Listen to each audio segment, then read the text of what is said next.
So now I will be educating my patient on the active cycle breathing technique, and I will be instructing her through that. So the first part is to gain control of your breathing, Cheyenne. So to do that, you're going to take 2 or 3 nice deep breaths, going in through your nose and out through your mouth. So you can do 2 or 3 of those.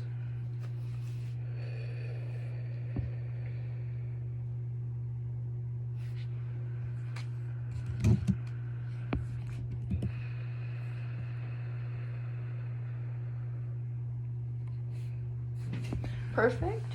And then what you're going to do now is you're going to put your hands on your diaphragm, and you're going to take another on your ribs, and you're going to take a nice deep breath in, and you're going to try and fill out your lungs as much as you can, and then slowly exhale out, and you're going to do that 2 or 3 times again. So the purpose for that is to try and get more air in and out of your lungs, as well as for the air to come behind your lung, or behind the mucus, and break it up. Perfect. And so now what you're going to do is you're going to take a couple more deep breaths in, and then when you exhale out, you're going to do so quickly. It's called forced expiration, or when you huff, so you go, and then you do that 2 or 3 more times, and then a big cough into your paper towel.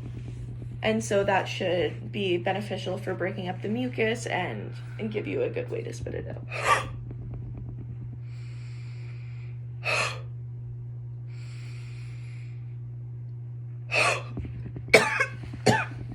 Perfect.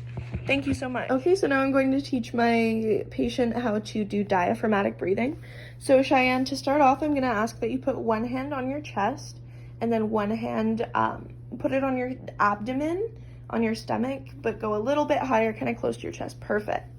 And so now what you're going to do is you're just going to relax, close your eyes, and breathe normally for a few breaths. And then just feel how both your hands rise and fall. After a few breaths, you're going to try your best to keep your chest still. Try not to have that hand raised, and instead imagine that your stomach is filling up like a balloon.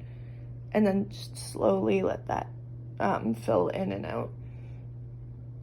Perfect. And that's something that might be difficult at first, but it should get easier with time, and it's an exercise that's best done for 3 to 5 minutes at a time. So now I'm going to be teaching my patient Cheyenne how to do pursed lip breathing.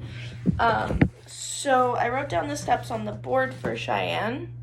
So the first one is just to relax. You're going to be relaxing your face and your neck muscles as much as you can. Then you're going to make sure that you're breathing in really, really slowly through your nose, like you're sniffing a flower. When you exhale, you're going to breathe out with your lips, like you're blowing on a cup of coffee to cool it down. And then you should try and make sure that while you're breathing out, you do it twice as long as when you breathe in. So did you want to try that for me? So we can relax, breathe in slowly, like you're smelling that flower. Breathe out like you're blowing on that cup of coffee, and make sure that you blow nice and long to make sure that it cools all the way.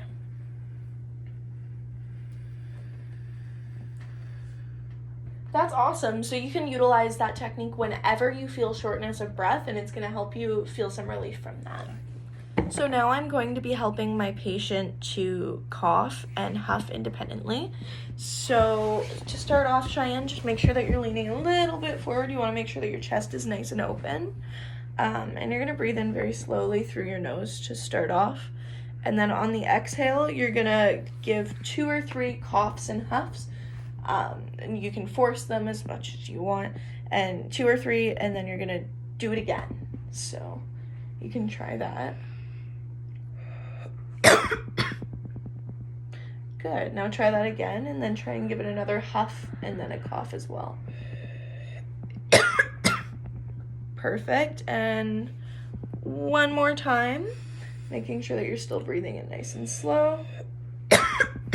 Perfect. So then you would go ahead and spit that out. You would check for color, you would check for odor, and then you would check for the amount as well, and you would report any findings that you find abnormal, so any specific odors or colors, to your physician. And it's super beneficial as well for you to drink more fluids because that would help to thin out the mucus.